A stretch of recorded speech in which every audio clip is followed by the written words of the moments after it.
Cafeteria अब पूरी तरह से खाली हो चुका था। पीली रोशनी में धूल के कण नाच रहे थे और दृष्टि अपनी मेज पर बुत बनी बैठी थी। उसके पैरों का दर्द अब बर्दाश्त से बाहर हो रहा था।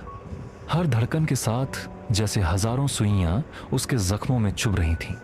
उसमें अब एक कदम भी चलने की हिम्मत नहीं बची थी।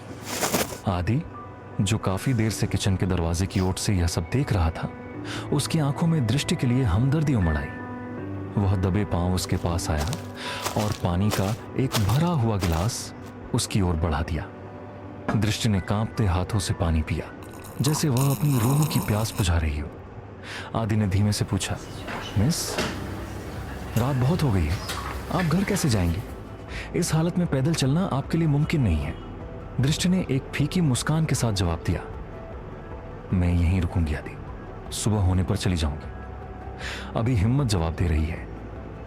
आदि ने एक पल के लिए कुछ सोचा, फिर बोला, मिस, आप ऐसा कीजिए, किचन के बगल में एक छोटा सा रेस्ट रूम है, आप वहां आराम कर लीजिए, मैं किचन में सो जाऊंगा।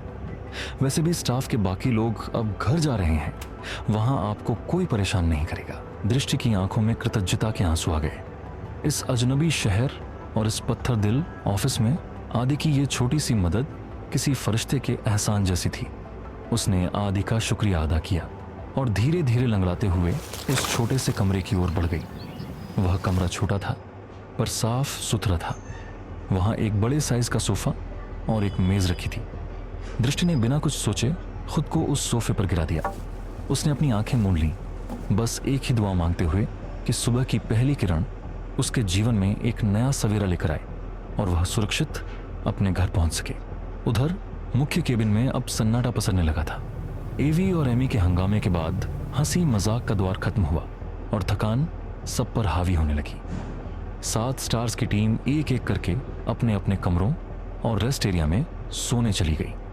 पूरा ऑफिस अब एक गहरी नींद में डूब चुका था, लेकिन अभय के रेस्ट रूम की लाइट अभी भी जल रही थी। वह अपनी मेज पर बैठा उन 2 फाइलों को घूर रहा था। एक तरफ दृष्टि का वो मुंबई वाला अतीत था और दूसरी तरफ उसकी अपनी कंपनी की साख। सुबह का सूरज धीरे धीरे आसमान में ऊपर चढ़ चुका था। हल्की सुनहरी रोशनी 7 स्टार कंपनी की कांच की ऊंची इमारत पर पड़कर उसे और भी चमकदार बना रही थी। ऑफिस के अंदर असामान्य शांति थी, जैसे रात की सारी हलचल अब थक कर कहीं छुप गई हो। केबिन में अभय अपनी कुर्सी पर आराम से पीछे झुका बैठा था, हाथ में कॉफी का कप और चेहरा हमेशा की तरह शांत, ठंडा और रहस्यमय। दरवाजा धीरे से खुला और एक एक करके सम, एमी, सिड, विक्की, डैनी और आखिर में अभी अंदर आने लगे। सभी के चेहरे पर अलग अलग भाव थे। किसी के दिमाग में काम, किसी के चेहरे पर थकान और किसी के चेहरे पर हमेशा की तरह बेवकूफ़ी भरी मुस्कान। सम सीधे अभय के पास आया और गंभीर आवाज में बोला, एक डील हाथ लगी है। अभय ने बिना कुछ कहे अपनी कॉफी का कप टेबल पर रखा और उसकी तरफ देखा, जैसे इशारा हो, बोलो। सम ने आगे कहा, तुम्हें याद होगा 3 साल पहले मशहूर पेंटर देव पोखर, जिसकी एग्जीबिशन हमने करवाई थी, उस डील से हमें और उसे दोनों को काफी फायदा हुआ था। अभय की आंखों में एक हल्की चमक आई। यादें जैसे एक पल के लिए लौट आईं। सैम ने एक गहरी सांस ली। देव के छोटे भाई वेद पोखर का फोन आया था। उनकी फाइनेंशियल हालत बहुत खराब है। देव की कुछ दिमागी हालत और अफवाहों की वजह से अब कोई भी उनकी पेंटिंग्स नहीं ले रहा। वेद चाहता है कि 7 स्टार्स फिर से देव की पेंटिंग को प्रमोट करें। कमरे में कुछ सेकंड के लिए खामोशी छा गई। डील साफ है, सम ने कहा, हम बताएंगे कि क्या बनाना है और पेंटिंग बनते समय हमें वहां रहना होगा, जो भी कीमत मिलेगी। वेद को 35 से 40% हिस्सा भी चलेगा। अभय जानता था कि यह डील सोने का अंडा देने वाली मुर्गी साबित हो सकती है, पर उसने खुद फैसला लेने के बजाय अपने दोस्तों की ओर देखा, जैसे हर एक के दिमाग को पड़ रहा हो। यह कंपनी सिर्फ उसकी नहीं थी, ये 7 स्टार थी। सबसे पहले एमी आगे बढ़ा, मुझे लगता है एक बार ट्राई करना चाहिए, एक पेंटिंग बनवाते हैं, अगर चली तो आगे बढ़ेंगे। सिड और विक्की ने भी सिर हिलाकर उसका समर्थन किया। पर जहां 7 स्टार्स हों और एवी अपनी टांग ना अड़ाए, ऐसा कैसे हो सकता था? एवी अपनी सीट से उछलकर बोला, अरे तो ऐसा करते हैं ना अभय भाई, आपकी ही एक रॉयल पेंटिंग बनवा लेते हैं, वो भी बिना इस नकाब के।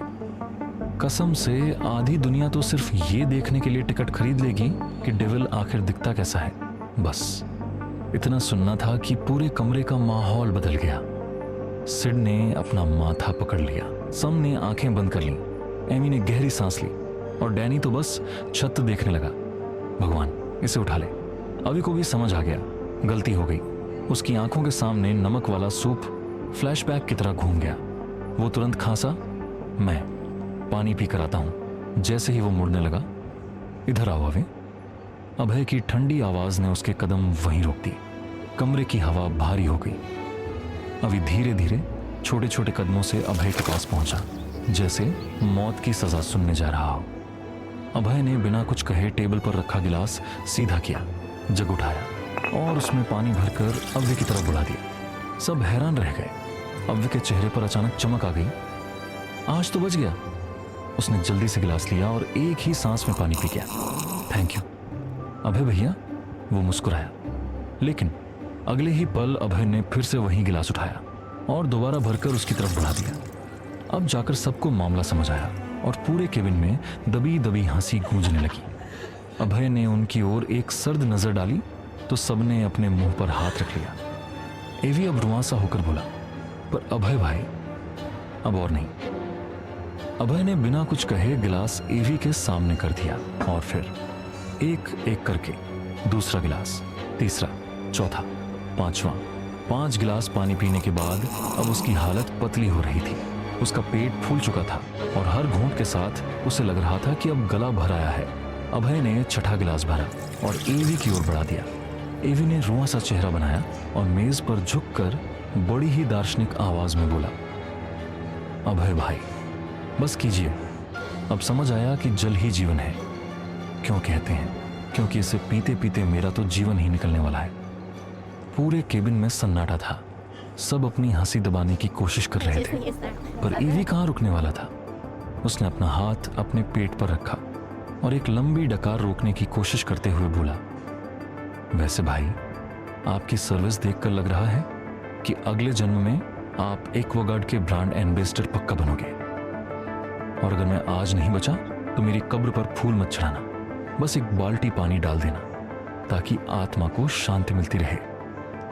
ईवी का यह कहना था कि सैम और एमी, जो अब तक अपना मुंह सिकोड़े खड़े थे, उनका सब्र जवाब दे गया। सैम ने अपना मुंह फेर लिया और जोर जोर से खांसने का बहाना करने लगा ताकि हंसी छिप सके।